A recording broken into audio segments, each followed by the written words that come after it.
So what is going on, guys? It is your boy back with another video.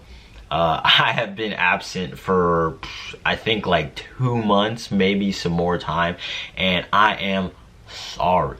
Okay, I have just not been feeling like I've wanted to film at all, and you know, I don't know, I just haven't been in the mood. And on top of that, I've been like really busy lately.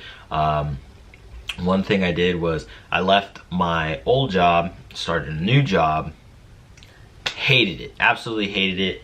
Wasn't for me at all.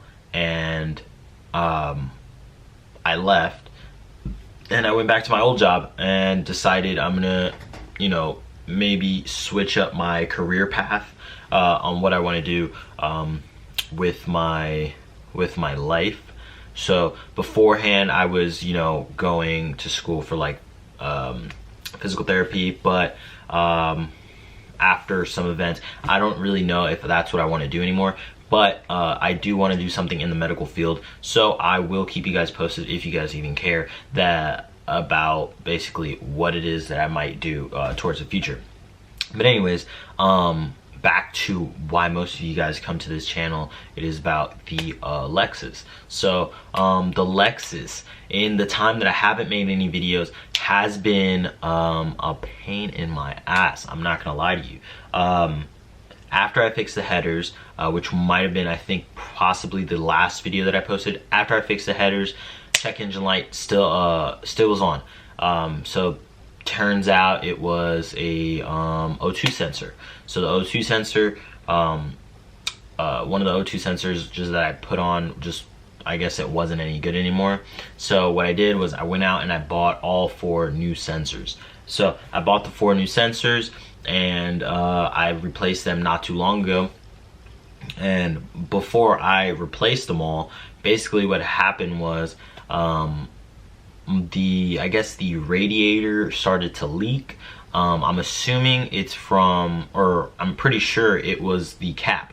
So I went out and I bought a new cap, put the cap on, and it somewhat fixed the issue. But then I realized that the hoses on the radiator were actually, why am I saying so much?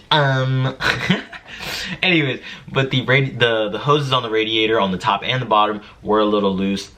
They they are really squishy. So the fibers, if anyone knows how the hoses work, there's like I guess there's like fibers. I'm gonna say fibers, like, that go around. It's almost like a mesh that's inside the hose that when you cut it you'll see them. But once those just kind of expand and like break, then the hose just becomes really soft. So that's kind of what was happening on the top and the bottom. So it was flat, it was moving, it was expanding a lot when the car was running hot and everything. So that caused some more fluid to leak out. So that was no good. So I replaced those, and that's pretty much fixed the issue for the radiator leaking. So then once I got all the O2 sensors in and I replaced them all, turns out that I literally, the car just started, like, I turned the car on and it sounded a little funny,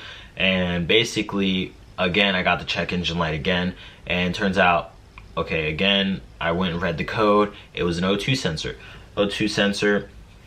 and it was luckily the top O2 sensor, which was like the easiest to get to. So I went in and I got the old O2 sensor back because I still had them, and the old O2 sensor I did replace not that long ago. So I went ahead and I threw that one in place of the faulty O2 sensor, and that fixed the code completely. So now the car is code free. There's no codes on the car, and it's that's awesome, right? So then after I fixed the codes, I'm sorry I keep pointing over here, it's just the car's outside and I'm just looking at it right here. Anyways, so after I fixed all the codes, everything was good, and then the car started running weird. The car was running like it didn't have like power. It was weird. I don't know. This started when the first check engine light popped on, before I threw in the old O2 sensor back in. So it was running very weird, had a loss of power. Like you could literally put the pedal to the ground and that thing would not move at all. Like it was just like it would struggle to get to 40, like struggle, like probably take 10 seconds just to get to 40. And it was such a pain. It was so frustrating. I didn't want to, like, it's like one of those reasons where it's like I didn't want to film anything because everything just goes wrong and then you're just like, yeah, like just car stuff, typical car stuff.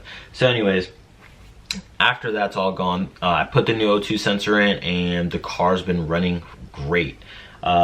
No complaints so far about it. It's been running good until about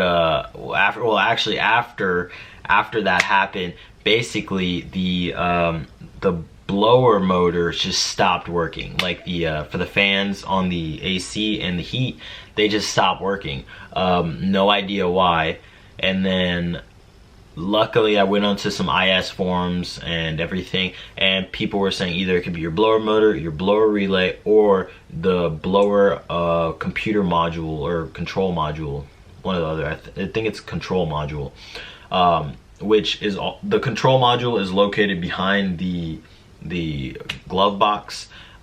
You can see it once you take the glove box out. You can see it's to the left of the blower motor, and those for replacements, they're about $180. So I was like, I'm not trying to keep spending money into this car, like, you know, I don't want it to become a money pit.